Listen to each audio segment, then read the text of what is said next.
আসসালামু আলাইকুম, this is my new blog. আশা করছি সবাই অনেক অনেক ভালো আছেন আর আমিও ভালো আছি। সকালে উঠেই দৌড় দিয়েছি স্টেশনে, বাসার পাশে স্টেশন, 2 মিনিট লাগে আসতে।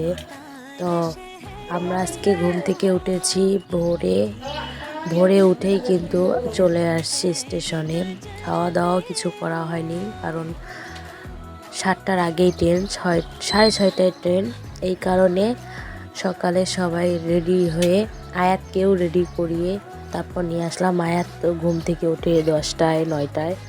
আজকে ওকে তাড়াতাড়ি তোলা হয়েছে। ওকে আগে থেকে বলছি যে কালকে তোমার নানু বাসা যাব, তোমাকে সকাল সকাল উঠতে হবে। তো এই জন্যে আয়াত সকাল সকাল উঠে পড়েছে। ডাকার সাথে সাথেই আমরা সবাই স্টেশনে আসছি, আর আমার আম্মাও কিন্তু আমাদের সাথে যাচ্ছে। আম্মা আগেই এসে বসে আছে স্টেশনে, আমরা পরে আসছি। আয়াতের আব্বু আমাদের রেখে একটু বাসায় গেছিল, আয়াতের পানি নিয়ে আসতে ভুলে গেছিলাম, পরে পানি নিয়ে আসছে। পাশে এই স্টেশন হলে যা হয়। তারপর আমরা ট্রেনে উঠলাম। আমাদের আয়াতের আব্বুর কথা ছিল যে বলছে ট্রেনে গেলেই কোনো সমস্যা হবে না, রিল্যাক্সে যাওয়া যাবে, ভিড় নাই তেমন। সকালে ট্রেনে যাব। পরে ট্রেনে ওঠার পর 3 স্টেশন পার হয়ে এত পরিমাণ ভিড়ের কারণে আমি মনে হয় ফোনটাও বের করি নাই, কারণ চোরের উৎপাত বেশি।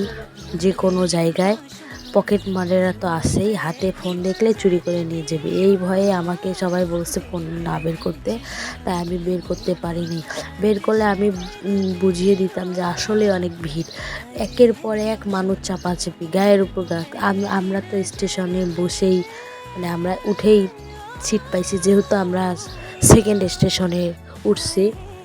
তো তারপরে আমরা স্টেশন থেকে নেমে তারপরে বগুড়ায় নেমে হচ্ছে একটা সিএনজি নিয়েছি। সিএনজিটা আমাদের শেরপুর অবধি নিয়ে যাবে। তারপর আমরা আবার আরেকটি বাসে উঠে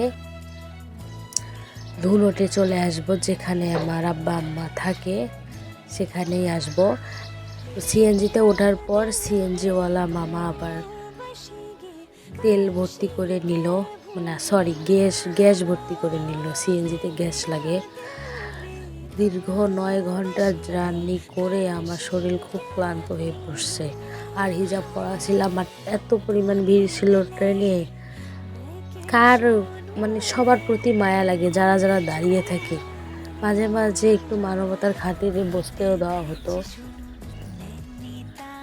তারপরে এই যে বাসে উঠলাম, এই বাসের উদ্দেশ্যে আমরা এখন চলে যাব ধুনটে। আয়াতের আব্বু কিন্তু পিছনে বসছে, আমরা সামনে বসছি। সামনে থেকে ভালোই লাগে, আর গন্ধটা তেমন লাগে না, এই জন্য হচ্ছে সামনে বসেছি। তো এই যে বাসটা এখন ছাড়বে। আসলে এই পাশের রাস্তাগুলো অনেক সুন্দর দেখতে, ভালোই লাগে দেখতে। 4 লেন লাইন। এখন বাজে হচ্ছে 2টা বাজে, আর আমরা ঘুম থেকে আমরা হচ্ছে ট্রেনে উঠছি 6:50, মানে মোট 9 ঘন্টা 8 ঘন্টার জার্নি করে।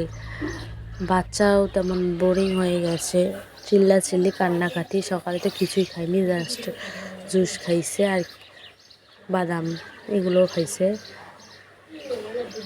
আর এর পরবর্তীতে আমরা ট্রেনে আসবো না, যেহেতু ঈদ, আমরা বাসেই আসব। আর আমি বাস অত পছন্দ করি না, কারণ বাসের একটা ভিতর গন্ধ লাগে, এই জন্য এখন থেকে আমরা ট্রেনে আসবো না, বাসেই আসতে হবে বাধ্য হয়ে, যেহেতু সময় কম লাগে। 2-2.5 ঘন্টাতে বগুড়া আসা যায়।